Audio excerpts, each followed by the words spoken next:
নমস্কার, সময় কলকাতায় সকলকে স্বাগত। টলি হলি বলি নিয়ে আপনাদের সঙ্গে রয়েছে আমি রিম্পি। আর শুরুতেই টলিউডের খবরের দিকে চোখ রাখবো। ইয়াশ আর নুসরাতের বিচ্ছেদ জল্পনায় সরগরম টলিপাড়া। জল্পনার সূত্রপাত ইয়াশ দাশগুপ্তা এবং নুসরাত জাহানের জীবন দর্শনমূলক পোস্ট থেকে। জল্পনা বাড়তেই সংবাদ মাধ্যমের কাছে মুখ খুললেন ইয়াশ দাশগুপ্তা। অভিনেতা সাফ জানালেন, ভুয়ো খবর ঘুরছে, সবটাই গুজব। ইয়াশের দাবি, নুসরাত জাহানের সঙ্গে কোনো সমস্যাই হয়নি তার। ইনস্টাগ্রামে আনফলো করার বিষয় অভিনেতা জানান, প্রযুক্তিগত সমস্যার কারণেই তার প্রোফাইল থেকে নুসরাতকে ফলো করা যাচ্ছে না।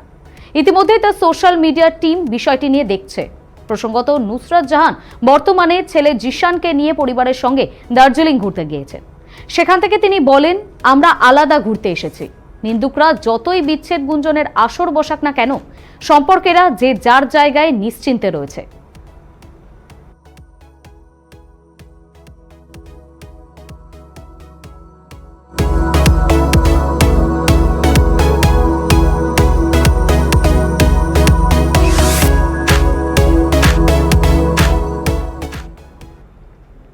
আজকে বলিউডের খবরের দিকে। পরিচালক বিশাল পুরিয়ার আগামী ছবি মা, যেখানে রয়েছেন অভিনেত্রী কাজল।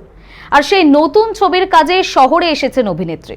কাজ শুরুর আগে মা ভবতারিণীর দর্শন করতে দক্ষিণেশ্বরে এসেছিলেন কাজল। পরনে পিচ রঙা শাড়ি, আদ্যপান্ত বাঙালি লুক তার। মাকে পুজো দিয়ে নতুন যাত্রা শুরু করলেন অভিনেত্রী। কাজলকে দেখে অনুরাগীদের বাঁধ ভাঙা উচ্ছ্বাস সামলানো কঠিন হয়ে পড়েছিল দেহরক্ষীদের পক্ষে। পুজো দিয়ে বেরিয়ে সকলের সামনে কিছুক্ষণ দাঁড়িয়ে রইলেন কাজল। তারপর পাড়ি দেন নিজের গন্তব্যে। আগামী সপ্তাহে ছবির প্রচার ঝলক মুক্তি পাবে।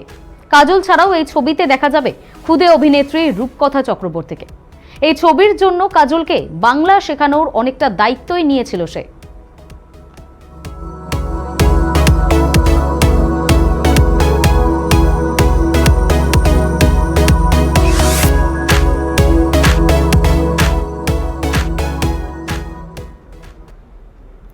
বুধবার রাত থেকেই ঐশ্বর্যর কান লুক নিয়ে সরগরম নেটপাড়া। পরনে দুধ সাদা ও সোনালি রূপালি জড়িতে মিশেলে মনীষ মালহোত্রা তৈরি ডিজাইনার বেনারসি শাড়ি, গলায় রুবি পাথরের হার। কানের মঞ্চে বরাবরের মতো এবারও রাজকীয় রূপে ঐশ্বর্য রায় বচ্চন। তবে এবার সাজ পোশাকের থেকেও অন্য কারণে বচ্চনের বৌমাকে নিয়ে চর্চা শুরু হয়েছে। সেটা হলো তার মাথা ভর্তি সিঁদুর। বিশ্বমঞ্চের স্বামীর মঙ্গল কামনায় ভারতীয় নারীদের সিঁদুর পরার ঐতিহ্যকে তুলে ধরে অভিষেক বচ্চনের সঙ্গে ডিভোর্সের জল্পনায় জল ঢেলেছেন তিনি। আর অন্যদিকে দেশে অপারেশন সিঁদুর আবহে কানের কার্পেটেও ট্রেন্ডিং ট্র্যাডিশনাল ভারতীয় বধূর সিঁদুরের লুক। লাল গালিচায় ঐশ্বর্যকে দেখে মুগ্ধ তার অনুরাগীরা। অন্যদিকে এই লুক দেখে কৌতূহলীয় হয়ে পড়েছেন নেট পাড়ার লোকজনেরা।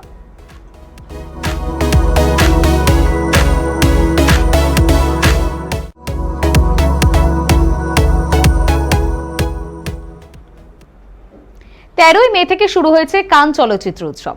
ইতিমধ্যেই নজর কেড়েছেন বহু অভিনেতা অভিনেত্রীরা। আর এবার অদিতি রাও হায়দরের কান লুকের ছবি ভাইরাল হতেই নেটপাড়া উত্তাল।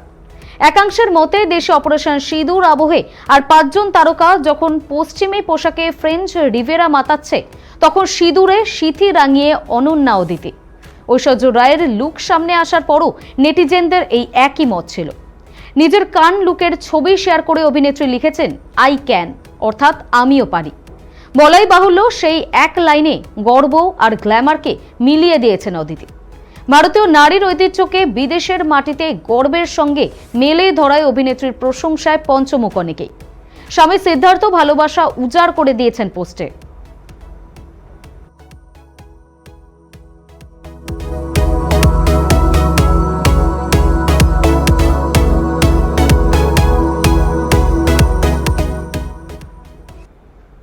কান চলচ্চিত্র উৎসব 2025-এ নজর কেড়েছেন জাহ্নবী কাপুরও। তার সাজ নাকি মনে করিয়ে দিয়েছে শ্রীদেবীর কথা। কিন্তু প্রথমবার কানের লাল গালিচায় হাঁটার আগে বিশেষ সতর্কতা নিয়েছিলেন অভিনেত্রী। কুনজরে বিশ্বাস করেন শ্রীদেবী কন্যা, তাই কানে যাওয়ার আগে কুনজর এড়ানোর কথা ভুলে যাননি অভিনেত্রী।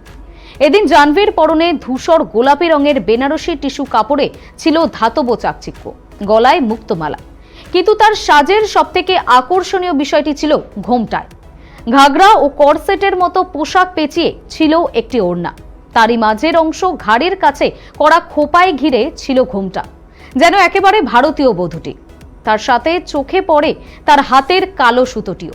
কুনজর থেকে বাঁচতে হাতের এই কালো সুতো নজর এড়ায়নি অনুরাগীদেরও।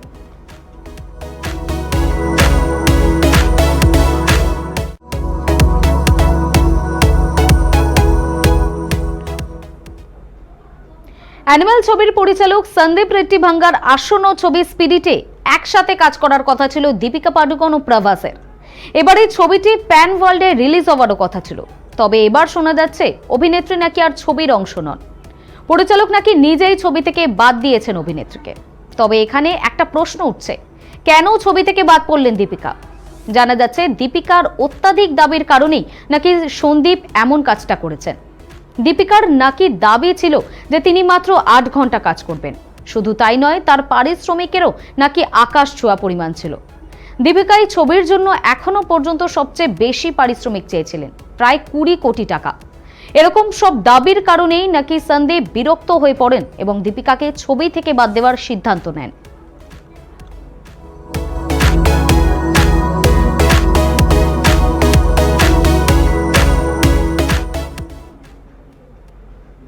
টলি হলি বলে এখনকার মতো এই পর্যন্তই। নজর রাখুন সময় কলকাতার পর্দায়।